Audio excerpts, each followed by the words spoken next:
Welcome back to Behind the Bastards, a podcast that is it's a podcast. You know what do you want? That's honesty in advertising. Can't argue with that. It is a podcast. I'm Robert Evans, your host, and I didn't think of a funny introduction for this episode. So pretend I shouted atonally or screamed out the name of a dead dictator, and let's welcome our guest for the episode, Ben Bowlin! Ben, if you could scream a dictator's name, that would be most appreciated. Yeah, one of the hard to pronounce ones. Yeah, go for it. I trust you. Okay. Wow, that's definitely, there's so many good ones though. Okay, Mahmoud Ahmadinejad.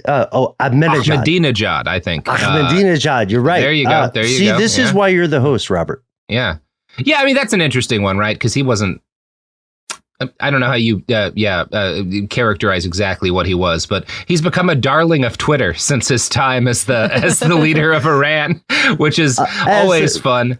As the air quotes leader. Yeah. Wild stuff. I do love like every now and then you're like, this guy who had a very different vibe, you know, when he first came to my awareness via media is now like a completely different person in a lot of people's eyes because he like went after Donald Trump on Twitter. Always funny. Ben, how do you feel about AI? Not the movie with Haley Joel Osment. Okay. Well, all my notes are trash then because I thought we were talking about this. Okay. I did say prepare for an episode on AI and then send you 37 pictures of Gigolo Joe. So yeah, and thank you. I'm framing those, Robert. I'm good. Framing those. Yeah. I got to give a shout out to a lot of folks, ethicists working in the field, who are asking about the nature of consciousness and why the term AI is somewhat, problematic. Like what makes an intelligence artificial, But when I hear AI, if I'm most people, what I'm thinking is, ooh, I should have studied math. Numbers are scary.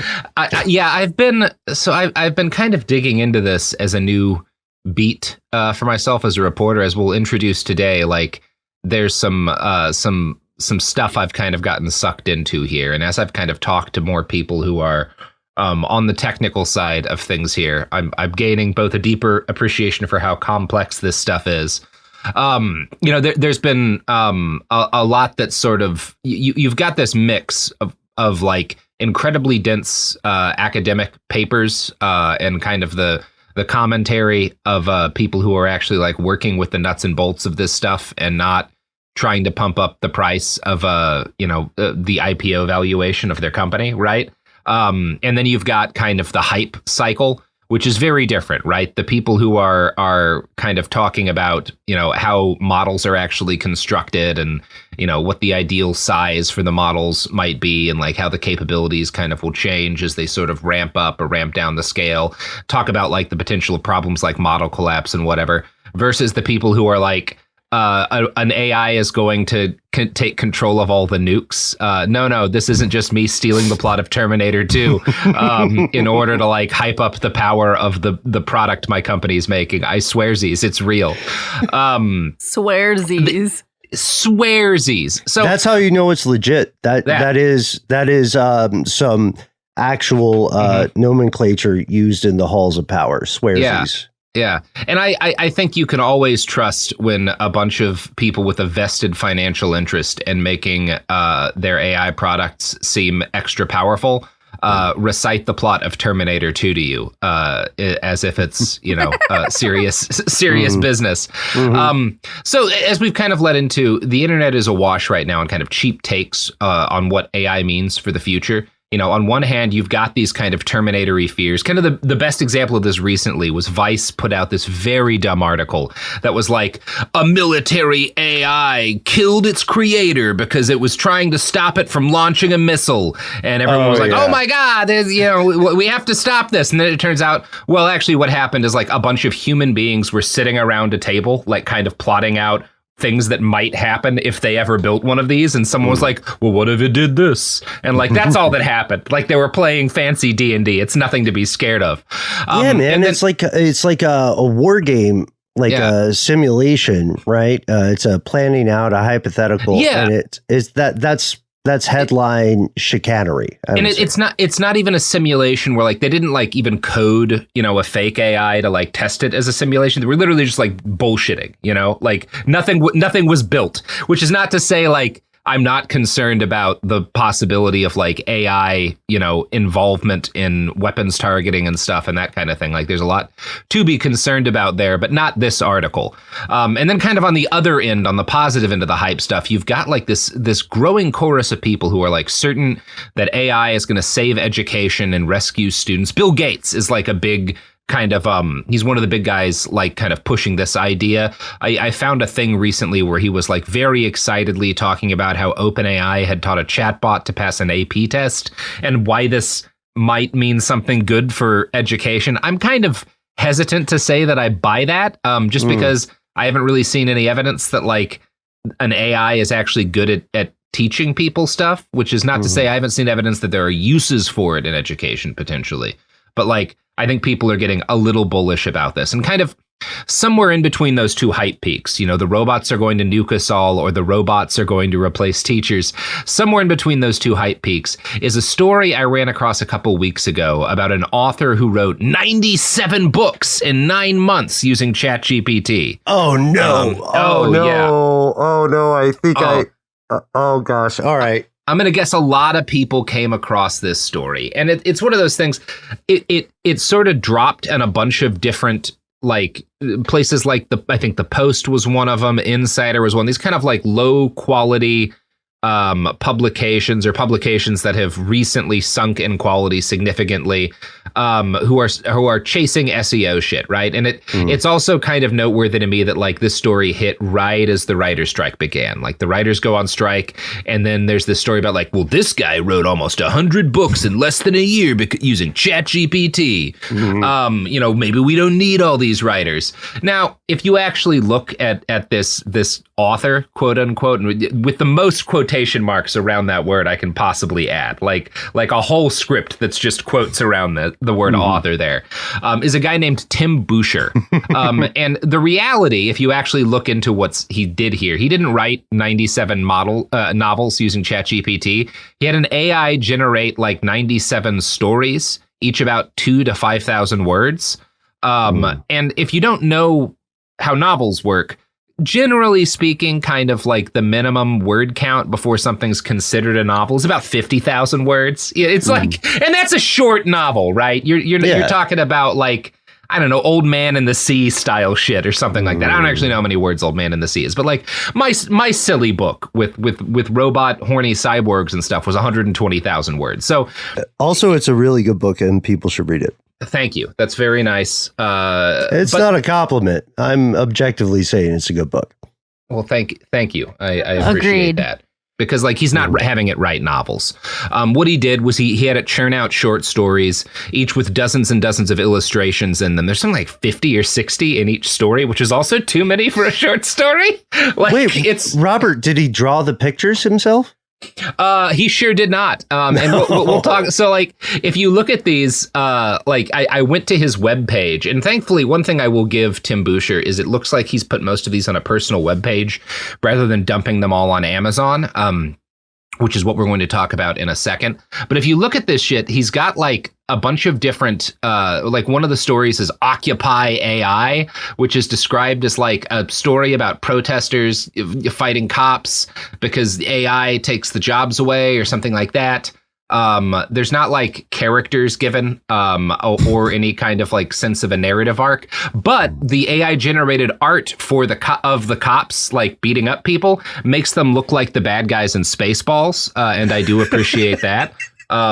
So that's good. Sophie can show you the Spaceballs illustration. Oh, yeah. Holy smokes. Yeah, they ain't found shit.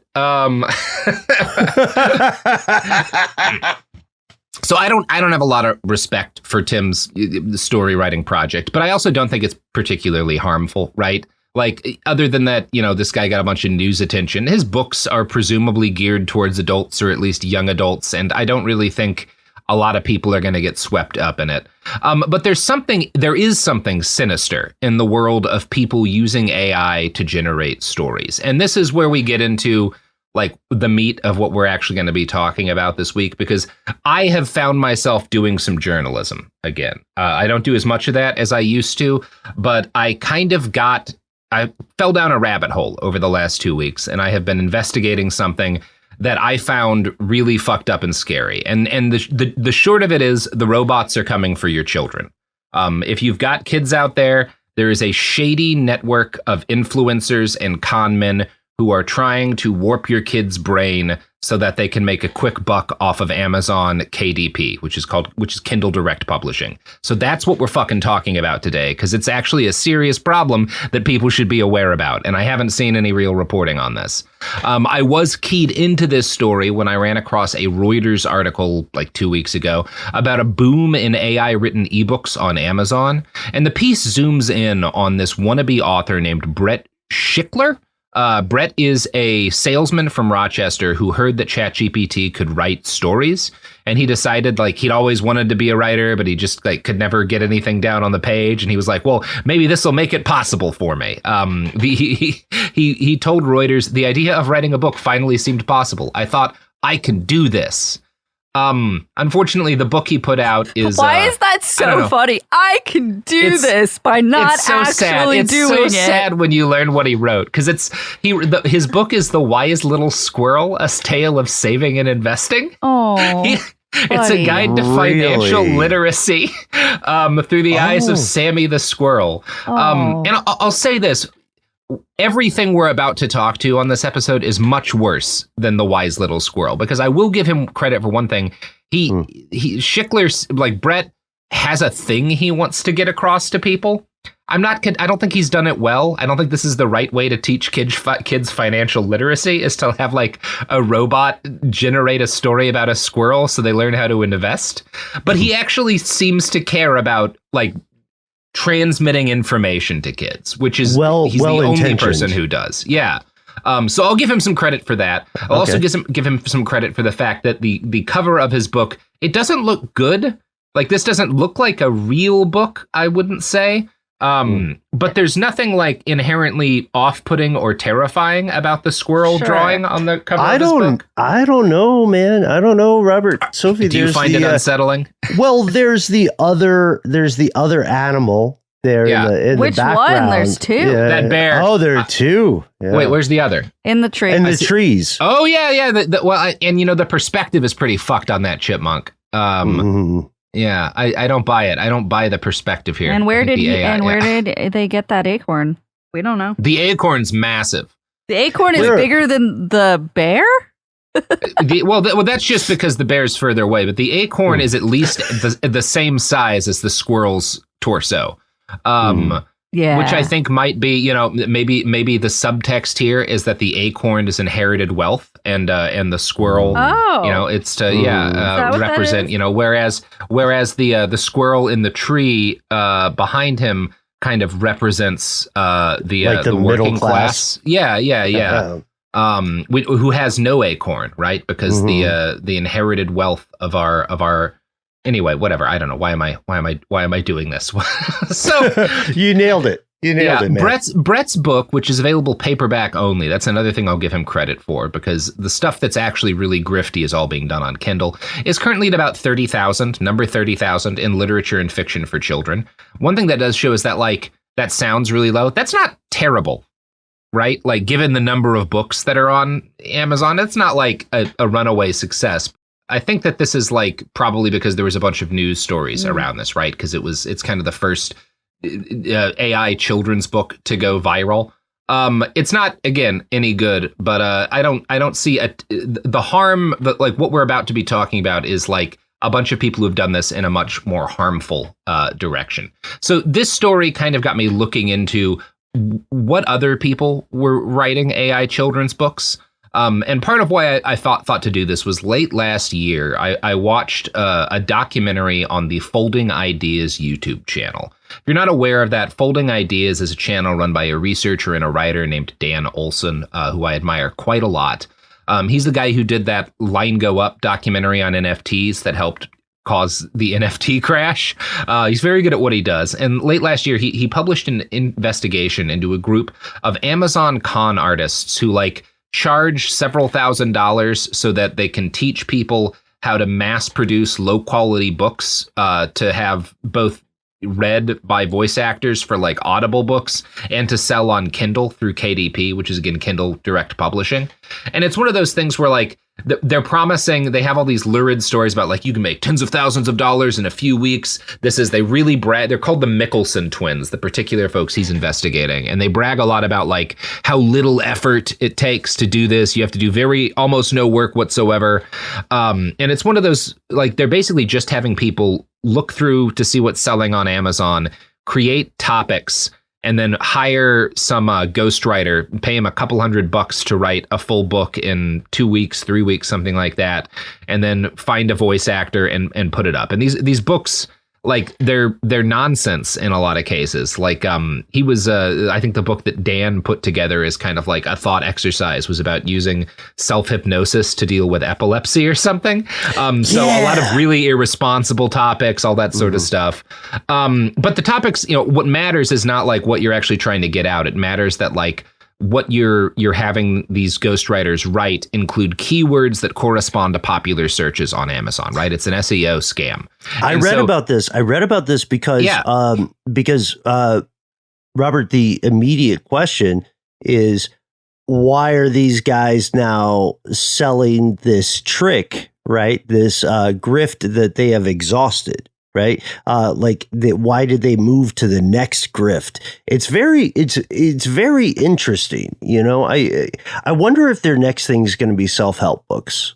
Yeah, I think that there were already some sort of in that topic that they're putting out. I think mostly what it is that you can make money doing this. Your goal basically is to trick people looking for real books on similar subjects into buying your books, because it's kind of hard to tell on Kindle, and they may, if you just are putting enough stuff out there, the sheer number of people searching means that you'll make, sales. And if, if it doesn't take that much work, if you get a couple hundred sales, it can be worth it. This is not an easy path, actually an easy path to making a lot of money, which is why the real business is in conning the people who think that they'll make money off of this and getting them to pay you several $1,000s to teach them all this crap. Dan in his video calls these people contrapreneurs, which is a clever bit of wordplay, but I do think the term actually kind of misses something important, because the con is Dan is talking about. The con that he is unraveling is that this is not actually a great business. It's hard for people to really make money. They are lying to folks about how profitable this is so that they can take their money. And that is true. That is a con. But there's an actual outside harm aside from this con, because the people they're conning are not just passive rubes. They're trying to unethically make a quick buck. So to some extent, I don't have a huge problem with who they're conning necessarily. But what I do have a real issue with is that the byproduct of the cons they're running is that the largest bookstore on the planet gets filled with thousands and thousands and thousands of nonsense titles that aren't real books, that can spread disinformation, that can just cause people to waste money. That can there's a lot of issue. It makes it harder to find stuff that you're looking for that's of quality, on various topics. I've had to deal with this a few times with Bastards, where I'm looking for books on niche subjects and I find something that seems to be about it, but it turns out it's one of these crap books. It's someone's at best paraphrased a Wikipedia entry or something. Is it that prolific though? What thousands and thousands of titles? Really? I have actually reached out to Amazon for comment on how many AI titles they have in their library and how they the degree to which or whether or not they do anything to attempt to figure out which titles are AI or not. I've asked them a couple of questions on that about their plagiarism filters and stuff. I haven't heard back yet. But if I do, I'll update this. I'll record an update for you. Well, surely they can just they can just create a large language model that will respond to your insightful questions in novel form.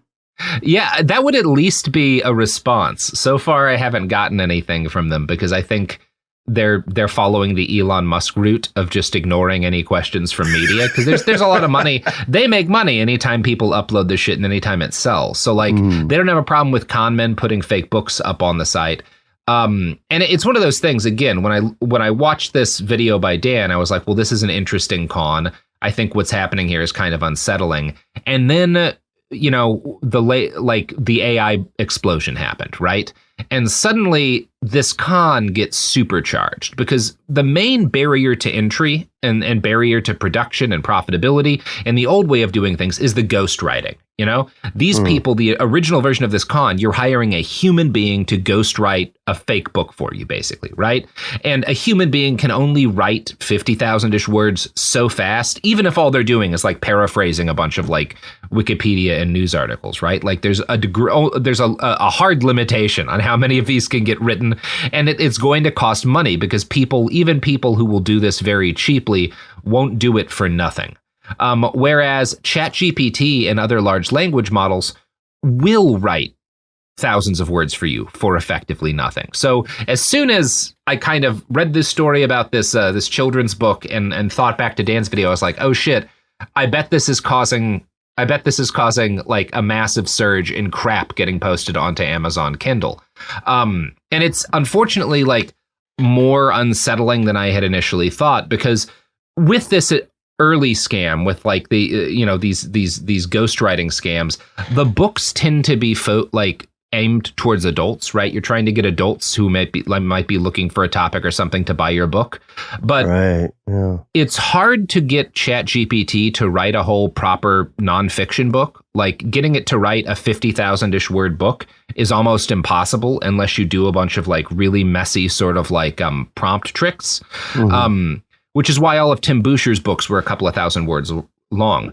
But children's books are a very different story, because children's books, if you like have gone through books for little kids, for toddlers or whatever, they're heavy on illustrations. There's an illustration every page, and there's often just a couple of sentences or a paragraph of text per page, which is exactly the kind of length that ChatGPT and other LLMs are perfectly capable of reproducing, right?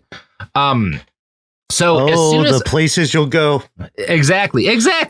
And the places you're going to go are like directly into the recursive loop of slop feeding through, an LLM, which is what the investigation we're talking about is this week. Because as soon as I started typing in like how to write AI children's books and shit, my YouTube search revealed video after video with titles like "Easy AI Money, make $100K writing children's books with ChatGPT and Midjourney," and "Easy passive income with ChatGPT and Midjourney creating children's books."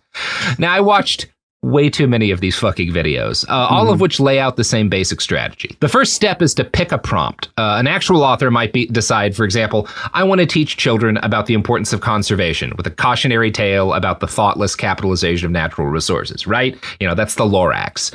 Or one of my favorite books as a kid, I want to write a book about a bat raised by birds that kind of shows kids that bats are beautiful and complex creatures and not just spooky set dressings for vampire stories. That's Stella Luna, right? Those are, examples of things human beings might try to transmit to children through like actual human created children's books. But chatbots and grindset influencers are both incapable of feeling things or of wanting to transmit their feelings to others, right?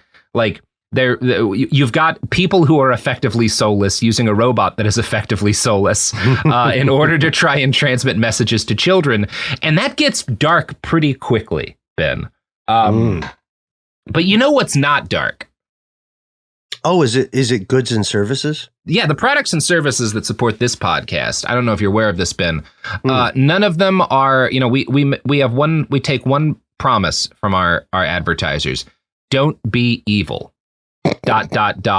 unless it makes a lot of money. Here are ads, unless you have Cooler Zone Media, our ad-free subscription channel available on Apple Podcasts. Which is the most ethical way to consume this. I mean, it is true that every time you get a Cooler Zone Media subscription, Raytheon fires a Maverick missile at a school bus in a foreign country. But we are working to fix that. Yeah, that is not an intent. That's a glitch. Yeah, I heard that every time someone subscribes to Cool Zone Media, they get a little coupon, and if we get enough coupons, we can finally subtract a day from Henry Kissinger's life. I don't know which day. Yeah. I don't know if it's the last one or if it's like one of the days he ordered bombings in Cambodia. Unclear. It's going to take all of us. Yeah, we got to subscribe. Yeah, so get enough subscriptions, and together we can kill Henry Kissinger.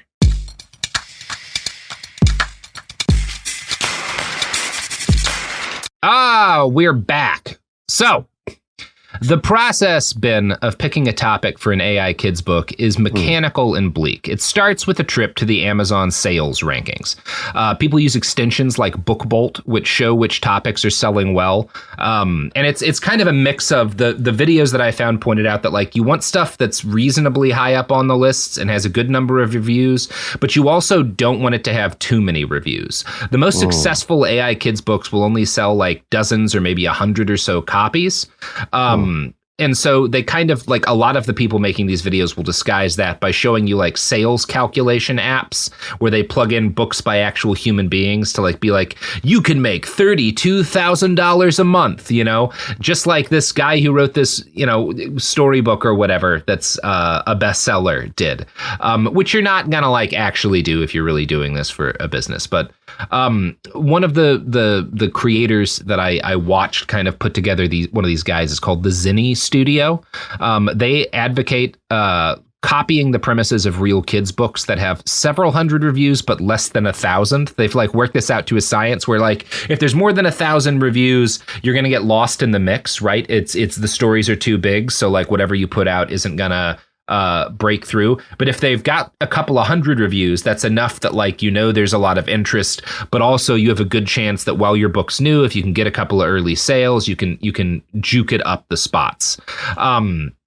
There's also a strategy for price points. They note that, like, Amazon pays 70% in royalties if your book's $2.99 to $9.99, but if it's cheaper than that, they only pay out like half as much. So we are in the wrong business. Yeah. We are in the wrong business. I cannot wait to read, because this is like a dark side of cyborg philosophy, right? Yeah. Right. So like, Robert, Sophie, let's get on the SEO. Let's find a topic and let's have our evil Pandora Jinn kind of thing. Write us a little Old Man in the Sea and just Mad Lib whatever the narrative is, right? I think the real answer, Ben, because you and I both have hundreds of hours of our podcast, there's Ridiculous History and Behind the Bastards and everything else we've been on recorded. We feed all that into an AI and then just like look at what's trending on Twitter. And then we have an AI generate like 6 hours of you and me talking about how masks don't work or something like that. Just like crap that stuff onto the internet. Whatever Joe Rogan talks about that week, we'll just generate an AI conversation between us about it. Toss in like 15% Elon Musk and then we retire. Yeah. What I also love about this, first off, is the sincerity, and second off is the idea that nothing could go wrong at all. No. It won't, like, I don't know. I feel like as long as, we need one human being in there to keep a handle on things. So it can just be like an AI version of you and an AI version of me. And then human Sophie sitting there and like trying to control the robot conversation as we start giving out like the ingredients for like Gelignite. Easier job.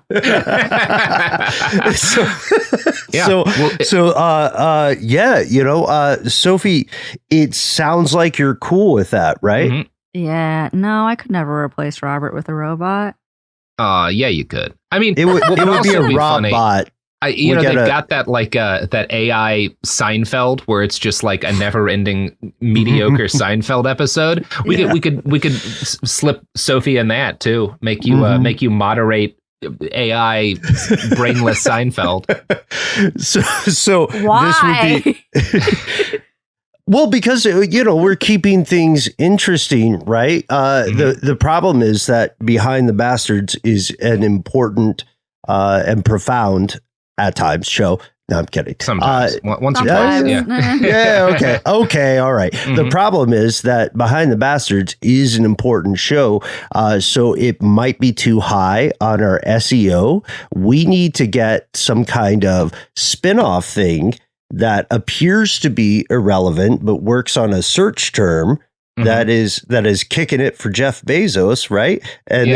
And then we just crap out hours of that. Obviously, this is behind the scenes, right? This is not going out live, right? Yeah, I think we call it the Passive Income Diet Hack Cast with Robert Evans and Ben Bowlin. That's our path to $67 million. Great. I love how it's so brief and so snappy. There's a lot of immediacy. Yeah. Take that, Hemingway. Yeah, yeah, exactly. For sale, Ozempic, never drop shipped. I don't know. Like that's most of what you need in there, right? We got him freestyling. No, I like it. Yeah, it's good. So, this is kind of the process of like making these books start. You use like these different extensions to kind of see what's selling, figure out a premise for yourself. And some creators will take this research and they'll like try to make an original premise for a children's book to feed into the AI. But most of them suggest just collecting, like they're not even doing that for the most part. Most of these people suggest collecting keywords by like whatever's popular and then plugging those keywords into ChatGPT and asking it to generate a story premise, which they then feed back to it to have it generate a story, thus avoiding the risk that human creativity might happen at any point in this process. The messy prompts you were talking about. It's sort of arcane, right? Writing prompt is a bit like casting a spell. Yeah. Yeah, casting a spell or a math equation. We'll talk about that in a little bit. But I want to play you a clip from this guide by the Zenny Studio, which had about 268K views when I watched it. Kind of attempting to make it seem a little bit less soulless than the process actually is. Sophie, you can play that now. You're not doing research to find, books to copy. You're doing research to understand what is working. It's important to make your own original pieces, original storybooks, so you could stand out from your competition. Okay? Now, so you could see that there's... She says that, right? That you're not doing this to like copy people. You're trying to find ideas for original work. Here's the actual prompt that she uses to generate her children's book. Write me a children's story about a girl going on an adventure to find a missing treasure. Lesson, you achieve what you put your mind on. Make it 6 pages and title each page. Make it mind-blowing and intriguing. I'm trying not to go too hard on the misspellings, but it does show you how lazy you can be with these. Like, that's not a story idea. Like, going on an adventure. What kind of adventure? Finding a mission. What kind of treasure? How does she... Like, the lesson, you achieve what you put your mind on? Like, that's like... That's a producer. That's a producer walking in and saying, do a thing with this sort of vibe. And I love that. I love that Shyamalan at the end, Robert. Make it mind blowing. Yeah. Mind blowing. I mean? Yeah. And it's very funny because like it is, all of these AI people are the same as like the worst folks in Hollywood. Right. There's good producers and bad producers, and nothing gets made without the producers who do know what they're doing. But there's a lot of folks who are like a lot of corporate folks. I'm thinking about like David Zaslav and shit here, who are like, yeah, I'm the idea. Why do we need writers? I already had the idea. Write me a story about a guy who's angry. You guys heard about I wrote sharks? Mad Max. Yeah, you guys heard about sharks? I saw a thing on Instagram about tornadoes. So what if we just do that? Yeah. Yeah, give me a tornado thing with Bill Paxton. You know, that's the hard work. I already did it. You know, somebody can crap out the script anytime. The intro just goes, "Call me Ishmael." That's an original idea. Yeah, there you go. So I want to actually like read you the story that, or at least a chunk of the story that gets generated by this prompt. Because I would love it. Again, yes. People are flipping out so much about like the quality of writing that these things are capable of, and like I think what you're all going to learn is that like this isn't writing what it puts out. So, page 1, the missing treasure. Once upon a time, there was a brave and curious girl named Sarah. She lived in a small village at the foot of a big mountain. One day, she heard about a missing treasure that was hidden in the mountain a long time ago. Sarah was very intrigued and decided to go on an adventure to find the missing treasure. So you see, you see, like, first, I'm taking a break here, like, the prompt said like make it intriguing, and what the robot did was like, well, I'll just say that Sarah's intrigued. That means that it's an intriguing story now because I've used that word. We also see repetition of phrases, right? Oh yeah, it's very clear that it's like a mechanical Turk, you know. Page 2, the journey begins. Sarah packed her backpack with food, water, and a map and set out on her journey. She hiked up the mountain, and along the way, she met many animals who offered to help her. But Sarah declined their help, saying, "I want to do this on my own." Why are there animals offering her to help? Like, what kind of animals? What is it that she wants to do on her own? Like, why is this important to her? I would say it's intriguing. Yeah, I'm intrigued by how incomplete this story is. Page 3, the Cave of Trials. After several days of hiking, Sarah finally reached the top of the mountain. There she found a cave that led deep into the mountain. She entered the cave and was met with many trials, including steep cliffs, deep chasms, and dark tunnels. But Sarah didn't give up. She kept moving forward, always remembering the lesson she learned from her parents. You can achieve what you put your mind to. Oh, now her parents are characters in this? Yeah, her parent. Well, not even really characters. Like, she's not a character. It's, you know, you can see what it's doing here, right? It's a simulacrum of a plot, right? Where you've got like, well, I know that plots have to have a conflict, you know, and characters in a story are supposed to have trials. So I will just say she went through trials. She didn't give up because her parents said you can achieve what you put your mind to. Like, and that's what the story views as like transmitting a lesson to kids, right? Is just like saying the lesson in there, which like, that's not, if you think about children's books, like good children's books, the books that like you can still remember as a kid, that's not how they get messages across, right? Like it's deeper than that. Kids are actually not just capable of understanding like much more complicated messages than like, you can achieve what you put your mind to. They crave that, which is why, I mean, part of why shit like Dr. Seuss's books, you know, still sell a century or whatever after he close to a century after he fucking wrote them. And he's kind of a piece of shit. Good books. Good books. Like what? The guy himself. What author isn't? It's why like the Hobbits, you know, successful and shit. Like you don't just have Bilbo being like, I learned that you can always trust in the power of friendship. No, you show, you know, the character like evolving and changing and entering conflicts and failing and then learning lessons and then succeeding. Like, this is not super complex stuff. You're not like writing fucking Ulysses just because you put this in here. But the chat bot like is incapable of kind of understanding this because it's a calculation. It's an algorithm, right? It's it is not. It can't want to tell a story, and like a critical part of telling a story is the intent, you know. And you know, kind of spoiler. That's what's most unsettling about all of this to me, and what we're kind of building to. But you can see, you know, kind of how this story, you know, technically meets the requirements that the Zinni studio or whoever like set out for it.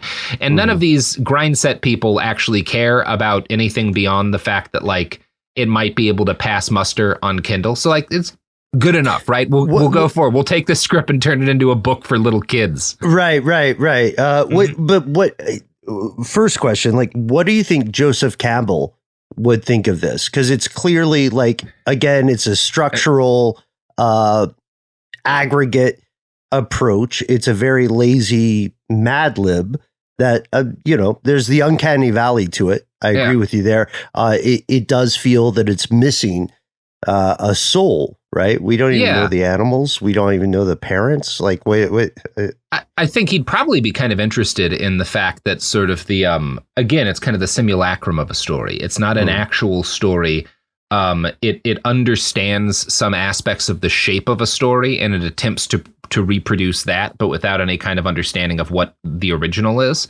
So I suspect there's a degree to which he would find it intellectually fascinating. I think he would probably be buying a gun right now, heading towards the OpenAI offices. He would be buying a gun, and he would like DM Chekhov and say, "It's happening, bud." Yeah, let's get the fuck down there.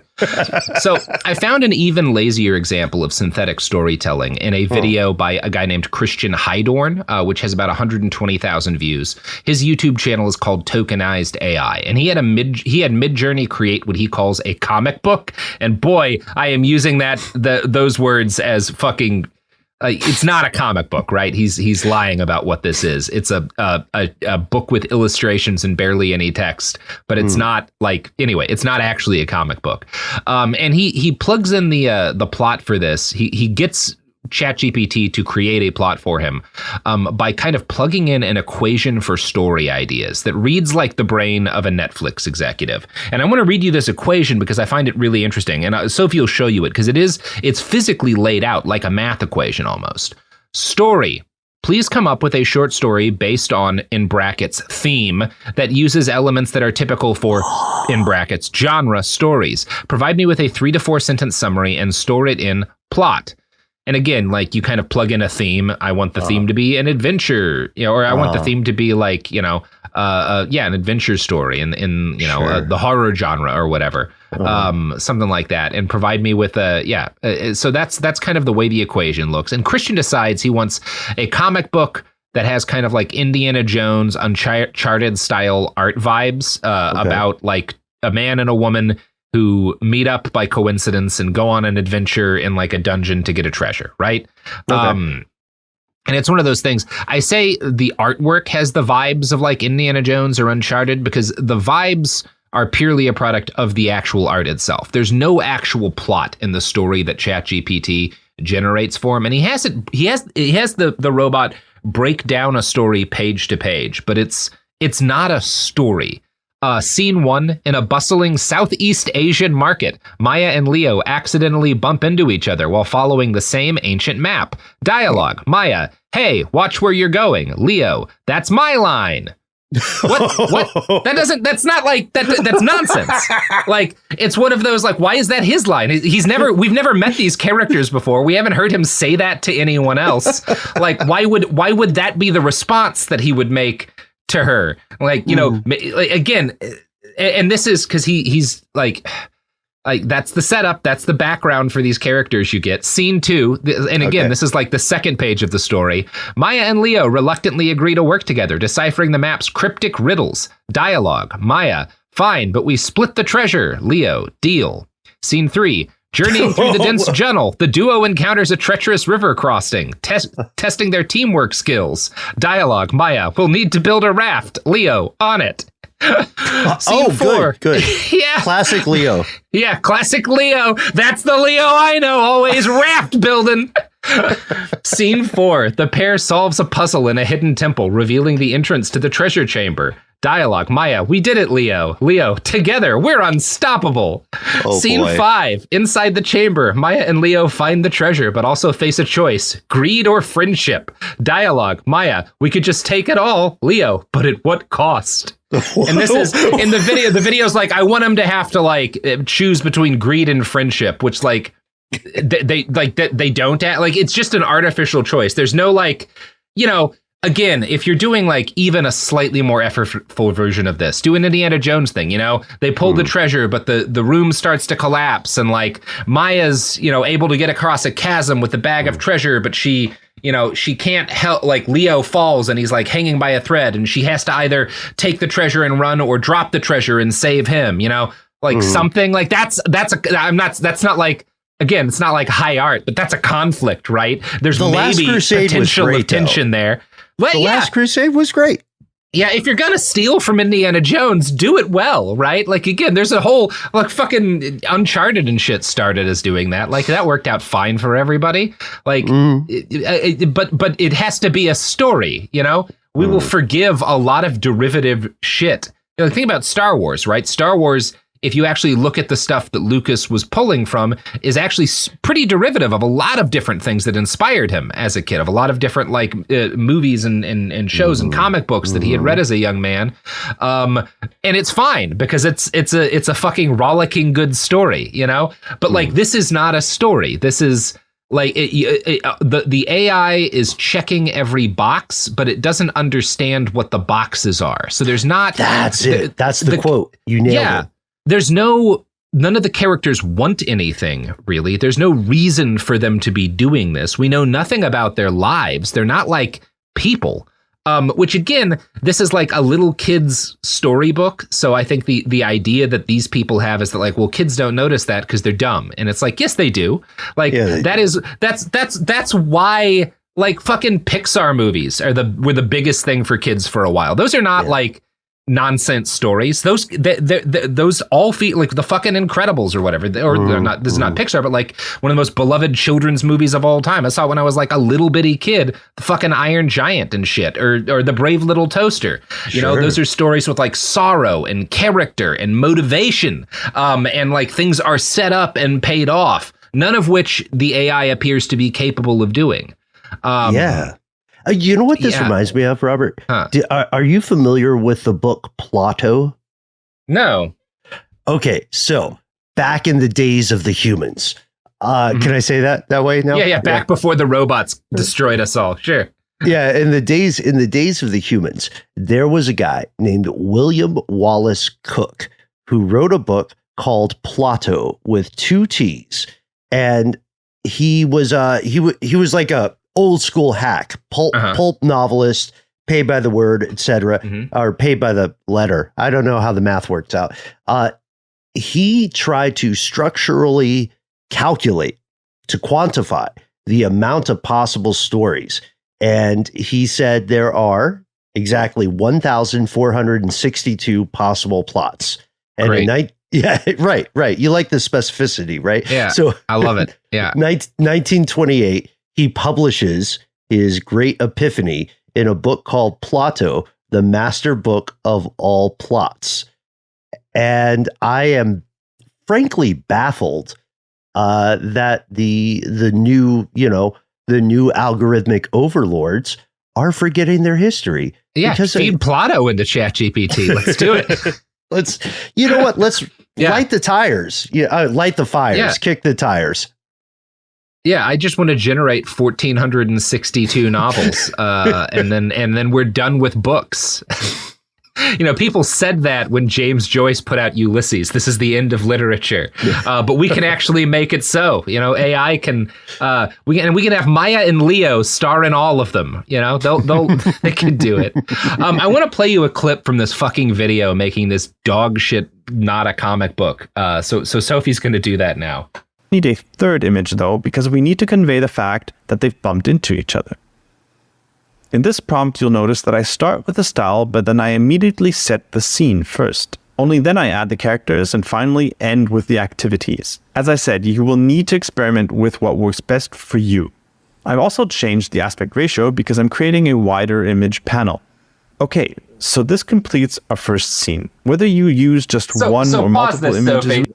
You see what he's going into all this, like, we're trying to set the scene where these two characters bump into each other, and you have to be you want to structure it this way so that the AI knows, and it generates you an actual proper, you know, image of this action happening. And like the picture we get is this very vague, generic looking bazaar type background. And then our two characters both staring directly at the viewer on frame. They have not bumped into each other. They aren't interacting. They don't seem aware of each other. It is not an illustration of what he asked it to write, but it's good enough. Like, fuck it, you know? Like, it's Uncharted. It's Uncharted-y, you know, it's for kids. It's pretty good. So we're gonna get more into this, but you know what also reminds me a lot of the Uncharted video games is the Uncharted deals that our sponsors are throwing down.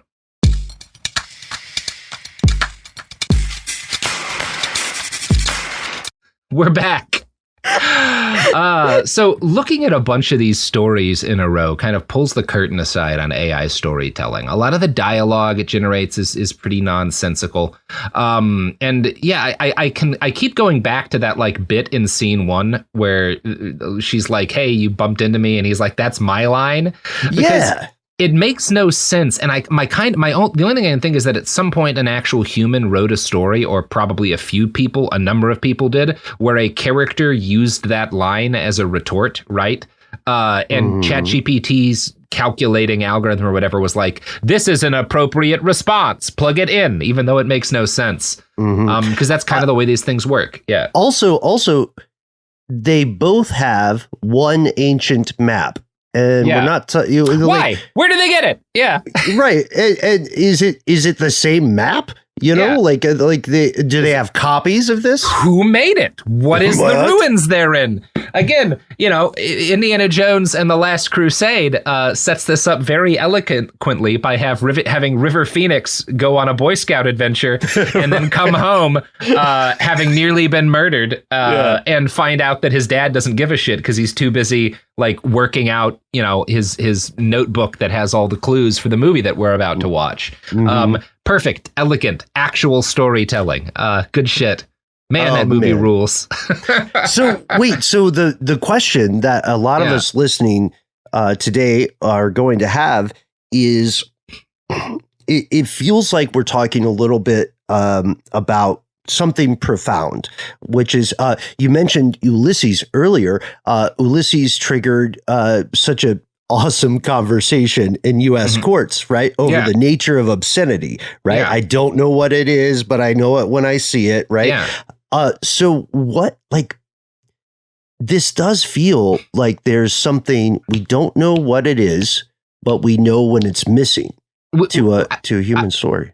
I think what's missing, I keep bringing up the term simulacrum, and a simulacrum is a great example of the kind of classic example is if you open up a Word app type thing up at somewhere probably in the top left-hand corner, that's where it is on mine, you will see the image that means you click to save your document, right? And you and I and Sophie are all old enough that we know that image is a floppy disk, right? That's the image. But those don't exist anymore. People don't use floppies anymore. Huge numbers of the people who click on that every day to save their documents never lived in a world where they touched a floppy disk. So the original thing is no longer around, right? It's a simulacrum, and the kind of whatever kind of original meaning that it had has been replaced by something else. And what we have here is the simulacrum of a story. You've got these ingredients of story structure, these ingredients of pieces of pop culture, but there's nothing that's actually trying to be transmitted. Nobody had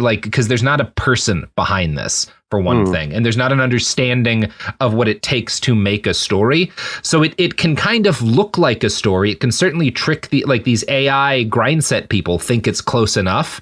But what's happening here that's really fucked up is that they are taking this thing that is not a story, and their goal is to trick overworked parents into buying this for children who will read it and be too young to elucidate why something seems to be wrong with their new book.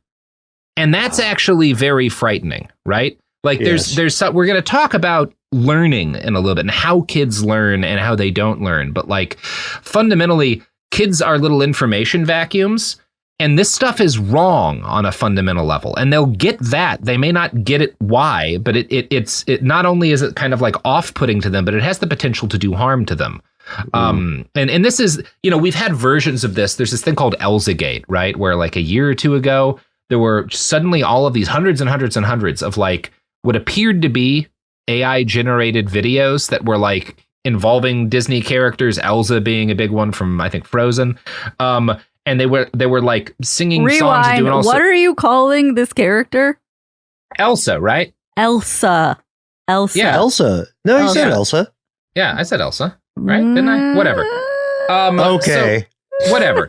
So you've and like a lot of them would suddenly get like really weirdly sexual or like fucking get tweaked into this kind of like uncanny, unsettling, almost like Lovecraftian weirdness. And they were remember this. Yeah. And they were all crafted and used kind of the keywords that like when parents, you're busy, you got to cook dinner, you got to like do, clean the house or some shit. Yeah. Your kid won't calm down. You put them in front of YouTube and you put on a children's video and the algorithm eventually starts spinning. And so parents start realizing like, well, I set them on, this video that was like a Frozen song. And now there's like this weird pornographic thing that they're watching. Like, where the fuck did this come from? It weaponized autoplay. Yeah, exactly. And I don't think there's still a solid understanding of where all these came from. There's a couple of different theories. But it's really unsettling because part of the problem is like, what does it do to kids to have that kind of shit in front of their eyes? Mm-hmm. Like, because we're not even talking about like the danger of like, what if a kid reads an adult book or, stumbles in when there's porn on the TV? This is a question of like, well, this is like frightening nonsense that like is being fed into them automatically, like at a scale that was like hundreds of these videos. One of the channels for this was like one of the 20 biggest channels on. This is fucked up, really problematic shit. And this is people like what these grind set people are doing by pumping as many of these AI books into Kindle as they can, is they are creating the hard copy, the physical book version of this, where parents are going to get tricked into buying this shit and kids are going to be sat down in front of this. And technology always outpaces legislation. Yeah. What you're describing, man, it sounds like this is a very, very bad Wild West situation. It's a Cormac McCarthy level Wild West situation. So there is no. Is there blowback? I mean, children are some of the most frighteningly intelligent things. Kids know bullshit. That's super uncomfortable. This reminds me of one of my favorite lines from the television show Community. This, Robert, I pause it to you. Sophie, I pause it to you. Fellow Behind the Bastards folks. This shit is both silly and evil, like a candy cigarette. Yeah, exactly. It is. It's like the candy cigarette of literature, right? Yeah. And it's one of those, like, one of the things I found interesting. So watching a bunch of these videos, you become aware of like what the problems for these AI hustlers are, like what the things they have to overcome is. And one of the problems they face is that like every single book generated by the AIs they're using sets off plagiarism detectors, right? And like Amazon uses, I believe they use a plagiarism detector. I've asked them for specifics on this. Again, I haven't heard back. But so one of the first things they'll do is they'll use something like Grammarly to like run the text that they've got through a plagiarism detector, and it will inevitably tell them significant plagiarism found. But there's a solution. They've got a way to solve for this, which is an app called Quillbot. Now, if you go online and look up Quillbot, it's built by its creators as an online paraphrasing tool. So what Quillbot does is you feed it text, and it goes through that text, and it replaces adjectives and verbs in the text with synonyms. So, if the original text has the word courageous, it'll replace it with brave. Or if it's got the word resided, it'll replace it with lived. Stuff like that. Okay. So you feed this Frankentext that you got from the AI into Quillbot, and then Quillbot does kind of a find and replace with a handful of the words in there. And then suddenly you've got something that won't trigger Amazon's plagiarism sensors and that you didn't have to actually edit yourself. Right? You still don't have to do any real work here. You just let another robot mix it up a little bit more. Yeah. Now, once you've got kind of passable text, the next step for these grifters is to create image prompts for all of the illustrations in the book. And again, there's not room for creativity here or for any kind of like human influence. For each page, they just ask ChatGPT to generate descriptions of the images needed for that text. And then they feed that text into Midjourney or Leonardo, which is another AI image generator, and use it to produce something like this. And this is from another one of these, this is kind of like one of the better case scenario looking illustrations. And it's from like one of these fucking AI book guides that I found on YouTube.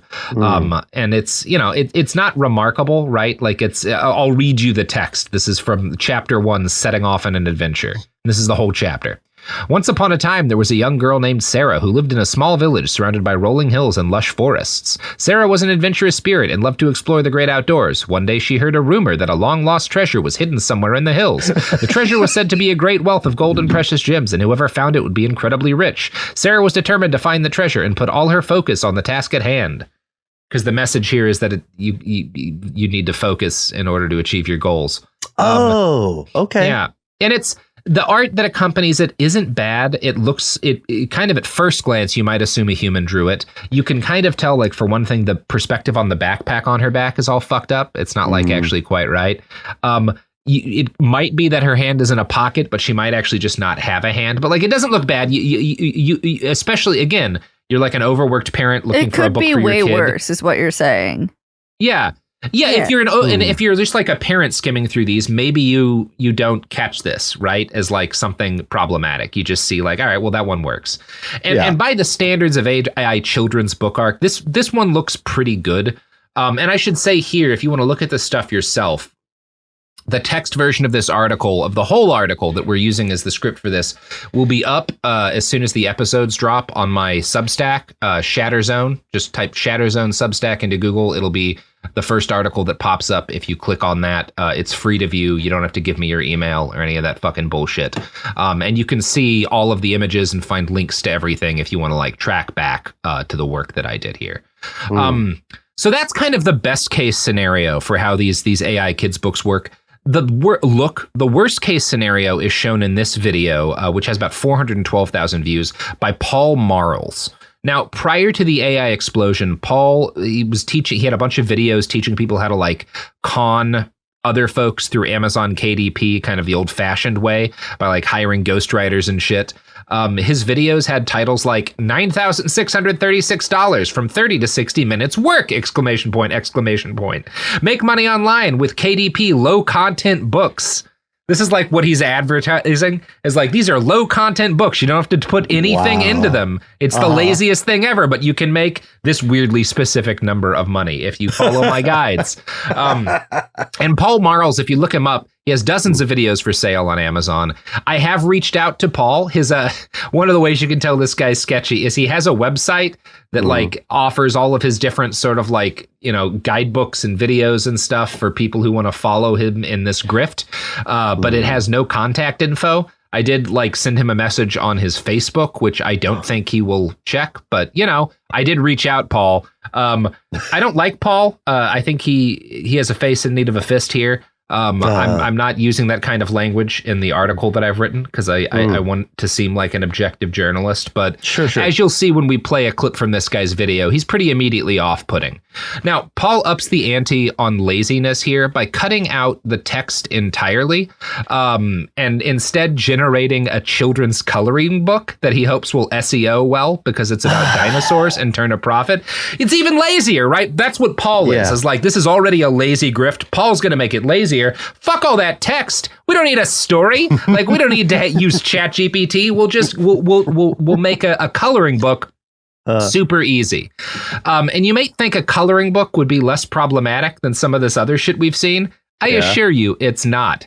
So he enters this very half-assed prompt where he misspells the name of a dinosaur. The prompt is just like coloring page for kids, Tyrannosaurus Rex in a jungle, and he doesn't spell it right. And I'm gonna have Sophie play this guy describing how he generates the images for his coloring book, and maybe then you'll hate him as much as I do.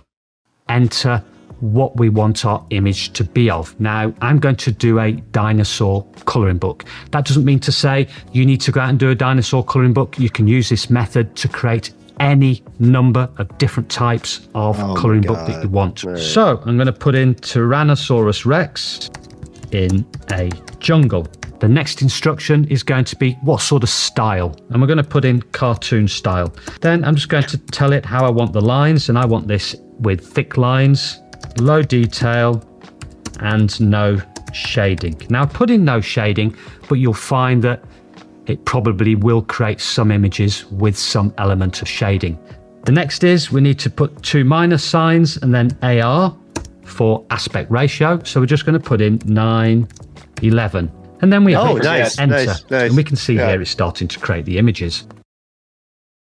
Okay, so stop it, Sophie, because now I want to talk about these images. First, I want to say, you'll note he's like, we don't want there to be shading, because, you know, if there's shading in a thing that you're supposed to color in, it like fucks up. You can't like color in shading very well. But he's like, there will be shading, but like whatever, who gives a shit? You know, we don't care anything about this stuff. Now, Sophie is going to show you, these are the images that he generates with that prompt.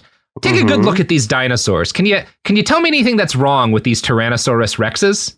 Oh, sure. They're not T-Rexes. No, they're not at all T-Rexes. One of them is a quadruped. It clearly has 4 legs, but like a T-Rex head on this like weird stump of a body. Another one, the T-Rex has like human muscle arms.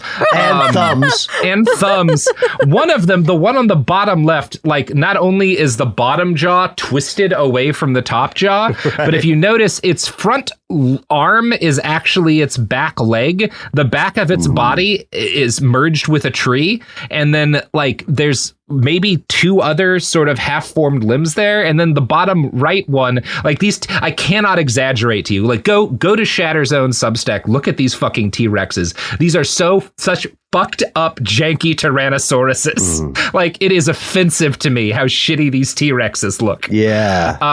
The human hands are very funny. Yeah, the human hands on the bottom one is pretty great. I do like how in the top one, like Midjourney is almost done like a Rob Liefeld thing where like it can't figure out the feet, so it just hides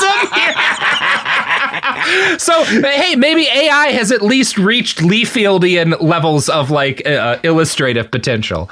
Yeah, they need never explained belts of ambiguous cartridges, right around the waist. Yeah, like also, you know what? If we're being that's going to be another 2 iterations. Yeah, a T-Rex with human hands, that would have helped him out. Maybe they would have been around, right? You know, if the T-Rex had developed the fucking handgun, you know, they could have fought off those fucking asteroids. Yeah, it's I you know, when you say that, I think about a much better Tyrannosaur drawing, Bill Watterson's classic Tyrannosaurs and F-14s. Still one of like the highlights of my childhood. That part of why I'm so offended by this coloring book is that like the best parts of my childhood all involved dinosaurs, and he understands that kids are magnetically drawn to dinosaurs, always have been and always will be forevermore. And so that he's grifting off that by providing like he doesn't even care enough to make sure that they look vaguely right. Like any kids know more about dinosaurs than paleontologists. Any child is going to point out that these are fucked up looking T-Rexes. So Paul's guide after this kind of goes through how you lay out your coloring book to publication, how you cobble together a cover, you know, what kind of things you need so that it'll get through Amazon censors, and they'll let you upload it to like, not just to like, because it's a coloring book, obviously you need physical copies. And you can, if you upload it right, Amazon will just like print and sell the books for you, the actual like physical books. And again, this gets to what I worry about, is that like parents who fall for these books are going to be, you know, overworked. They're not going to be focusing on these books as much as their kids are, right? They're just like, I want to get a dinosaur coloring book for my kid or whatever. They need a coloring book. Oh, this is what like popped up on Amazon. The cover looks fine. I am also worried, particularly what scares me. It's both like parents who don't have a lot of time. They're going for whatever's affordable. And also, there's a lot of charities that provide poor kids with free books, and they do bulk orders from places like Amazon that might get tricked by this kind of thing. And so the thing that like the vision I can't get out of my head is this like frightening AI future in which like rich kids get to color in proper dinosaurs from like coloring books that human beings drew, and poor kids grow up thinking stegosaurs had no tail and the earth used to have like a second moon that looked like a nipple, which is another, look at this image here, look at this fucking picture that it drew for that some kid's gonna get this. Some kid's gonna get this fucking coloring book. Look at this fucking thing. That's not a stegosaurus. I don't even know. It's got like spikes coming out of like actual like porcupine quills coming out of like the spines on its back, and like it doesn't have a tail. There's like 5 legs, and the perspective's wrong, and then like the world behind it look like yeah. It's bad. Yeah. It's got spikes on the left hind leg. Yeah. Yeah, it's like fucked up. It's like super fucked up. Like it's very bad. Yeah, I hate this shit. And like again, that's what's unsettling. Like there will always be high quality dinosaur coloring books and storybooks and stuff for kids. And because they're made by humans, they'll command a premium price. So like the poor kids will grow up thinking that like oddly optimistic T-Rex is, I don't know. You know, I find it fucked up. Maybe it'll be even bleaker than that, and nobody will get good children's books. But this is kind of like what I'm suspecting is at least the first thing that's going to happen, is that like the kids who start getting shafted with this low quality, unsettling, brain poisoning AI crap are like the kids who don't have as much money, you know, or whose parents don't have as much money, whose school districts don't have as much money. Now, a cursory search on Amazon suggests that a lot of people have followed Paul's advice, because there are a shitload of nearly identical coloring books. So first off, Ben, this is the cover of Paul's book here. You can see the dinosaur coloring book, you know, pretty simple. And that he did pick for the front cover the image that's like least fucked up looking. Like that almost looks right. Right. But then I found, as I started looking through Amazon, several near identical copies all sold under different names. And you can tell they're all AI copies because like, so this first one here, the arms are fucked up. Like they're in the position kind of like that one on the left is almost like set up like a leg. And they're both bent down so you don't actually see the claws. You can tell the perspective's fucked up though. That's by Jared Mason, or it's not, because like Paul and other people talk about how you just create fake names to write these books under. These could all be Paul. They could all be people following Paul's advice. We don't know. Here's another book where like, what the fuck dinosaur is that supposed to be? That is like, so again, folks, you really owe it to yourself to look at this shit on the article. Sorry. What are the like, again, the arm leg situation? A tripod, like it's got like the body of a dog, but like 3 legs, a T-Rex head, and an arm that's not an arm. Like it's an arm that looks like this. It looks like this animal was like a Civil War veteran who got I was gonna say amputated. Like this guy's been through some shit. You know what I mean? Like, and he's still. Wow. And it shows how lazy these people are. That like anyone seeing that should be like, that's not a dinosaur. That doesn't look right at all. What the fuck is happening here? Yeah. Oh, good. There's more. And then this last one. This is a higher age range. Look at that claw. Look at how the claws are like the same size as the face. Its fingers are like as long as its head. It's like fucking salad fingers, the dinosaur. It's so fucking off-putting and weird. I like the incredible. Mm-hmm. Yeah. I like the nihilism. So I like there's something like there's something Fuck very Herzog kids. about the way the eyes are rolled up. Yeah. I love it. So, despite featuring easily the worst dinosaur drawing I've ever seen in my life, this coloring book appears to be selling reasonably well. At the time this article was written, it was number 75 in the teen and young adult drawing category. That's potentially decent money. That's not low on Amazon. Now that is like in the teen and young adult drawing category. That's not like a massive category, but like there are human coloring books that are selling worse than this, I will guarantee you. And that's potentially meaningful money for this person. I use the term person lightly for whoever is like shitting this stuff. Maybe it's all Paul, maybe it's all people copying him, but like this is already a problem is what I'm getting at. Because it's like, this isn't like the worst thing, you know, in a world where, I don't know, like the Catholic Church exists. Fucked up coloring books aren't the worst thing for little kids. But like this is seriously, I don't think it's good. Like kids pay attention to stuff like this. Like show like the sheer, for one thing, I think the laziness in this reads off to them. But like it's wrong. Like you shouldn't be shotgunning stuff that's wrong to kids because you're too lazy to like do even the minimum work of regenerating the images until they're right. I find this unsettling, and I there's a lot more to find unsettling, because like part of what I did while researching this was kind of a deep dive on literary education theory, because I wanted to have an idea of how some of this stuff is going to affect children. But that's going to be all for part 1 with us today, Ben, because, you know, time to take 5. Time to take 5, do a little bit of a breather, and then we'll come back on Thursday, and I will finish this deeply fucked up story. Ben, you got anything to plug? Yes. Please check out and subscribe to Cool Zone Media. Do your part in supporting accurate depictions of dinosaurs for children. You can also find me hanging with my ride or dies, Matt Frederick and Noel Brown, on shows like Stuff They Don't Want You to Know and Ridiculous History.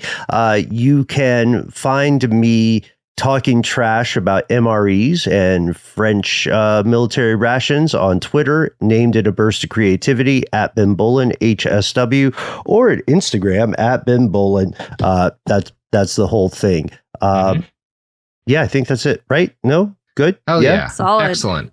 Yeah, I also love a good MRE and a bad MRE. I've been making my way through these MREs that Mountain House made, and it's like chili mac, which is devastating for your stomach. Just anytime you try Jesus Christ, it's a nightmare. It's a nightmare.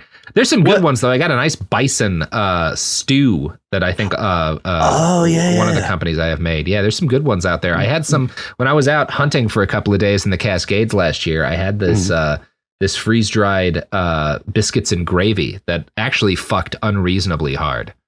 Did you ever get done with all that mac and cheese? You said something. Oh. No, I still have a ton of it. I have a couple of years worth of dried food at any given time, just in case I have to hole up in my house, you know, firing wildly at trespassers in a The Road style situation. Oh, okay. Yeah. R.I.P. Cormac.